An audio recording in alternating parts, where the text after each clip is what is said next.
Friends, good morning. பாருங்கள், என் செடிக்கெல்லாம் நான் shower பண்ணுறேன். ஸோ ஷவரிங் வந்து ஏன் இம்பார்ட்டண்ட் அப்படின்னா, டெய்லி நான் சொல்கிறேன் காலையில் எழுந்திரிச்சதுமே செடிக்கு ஷவர் பண்ணணும் அப்படின்னு. ஸோ நீங்கள் நிறைய அந்த பூச்சி இந்த மாதிரி ஒட்டடை பூச்சியெல்லாம் நிறைய அந்த மைட்ஸு, அந்த ஸ்பைடர் மைட்ஸ் ஃபுல்லாக கூடு கட்டிடும். எவ்வளோ தான் நம்ம வீக்லி ஒன்ஸ் இன்செக்டிசைட் ஸ்ப்ரே பண்ணாலும் இந்த மாதிரி பூச்சி நிறைய வந்துருச்சுன்னா அந்த வர தளிர் எல்லாத்தையுமே சாப்பிட்ரும். ஸோ பாருங்கள், இந்த மாதிரி கூடு கட்டியிருக்கு இந்த இடத்துல. நீங்கள் ஃபோர்ஸ்ஃபுல்லாக நீங்கள் இந்த மாதிரி ஷவர் பண்ணீங்க அப்படின்னா உங்களுக்கு எல்லாமே அது போயிடும் உங்களுக்கு. ஸோ இந்த ஷவரை கூட நான் வந்து மியூட் பண்ணல, அந்த ஃபோர்ஸை காட்டுறதுக்காக தான் நான் வந்து அந்த மியூட் பண்ணாமே உங்களுக்கு வந்து காட்டுறேன். ஸோ நீங்கள் நிறைய செடி வச்சுருந்தீங்கன்னா இந்த மாதிரி ஒரு பவர் ஸ்ப்ரேயர் வாங்கி வச்சுக்கோங்க. உங்கள் கார்டனுக்கு ரொம்ப யூஸ்ஃபுல்லாக இருக்கும். ஸோ இதை எங்கே வாங்கினீங்கன்னு கூட நிறைய பேர் கேட்குறீங்க. ஆல்ரெடி நிறைய சொல்லியிருக்கேன்.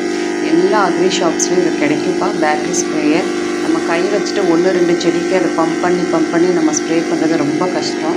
இந்த மாதிரி நாட் ஓன்லி ஃபார் ரோசஸ், எல்லா செடிகளுக்கும் இந்த மாதிரி நீங்கள் ஒரு ஸ்ப்ரே பண்ணும்போது அதில் இருக்க எல்லா டஸ்ட்டு எல்லாமே போயிடுச்சுன்னா செடி அவ்வளோ ஃப்ரெஷ்ஷாக இருக்கும். நமக்கு எப்படி நம்ம குளித்து நம்ம ஃப்ரெஷ்ஷாக இருந்தால் நமக்கு ஸ்ட்ரெஸ் ஃப்ரீயாக இருக்குமோ அதே மாதிரி தான் ரோசஸ்க்கும். டெய்லி இந்த மாதிரி மார்னிங் வந்ததுமே, நம்ம ஈவினிங் பண்ணாட்டா கூட மார்னிங் வந்ததுமே நல்லா ஃப்ரெஷ்ஷாக அதை குளிப்பாட்டிட்டோம்னா அதை ஷவர் பண்ணும்போது அதில் விழுகிற தண்ணியே மேக்ஸிமம் அதுக்கு செடிக்கு போதுமானது இருக்கும். எக்ஸ்ட்ரா கூட நம்ம ஊற்ற தேவை இருக்காது சம்டைம்ஸு. அந்தளவுக்கு நம்ம ஷவர் பண்ணணும். ஸோ இந்த மாதிரி ஒரு ஃபோர்ஸ்ஃபுல்லான ஷவர் நம்ம பண்ணணும். ஸோ பேபி பிளான்ட்ஸ்க்கெல்லாம் இந்த மாதிரி நீங்கள் பண்ண முடியாது. பேபி பிளான்ட்ஸ்க்கெல்லாம் கொஞ்சம் பார்த்து தான் பண்ணணும். நீங்கள் இந்த மாதிரி ஃபோர்ஸாக பண்ணீங்க அப்படின்னா தண்ணி நிறையா விழுந்துடும் உங்களுக்கு, அப்புறம் அது இஷ்யூஸ் வந்துடும். ஸோ பேபி பிளான்ட்ஸு கூட எப்படி நீங்கள் வந்து வாட்டர் வந்து கொடுக்கணும்னு கூட நேற்று ஒரு சப்ஸ்கிரைபர் கேட்டிருக்கீங்க.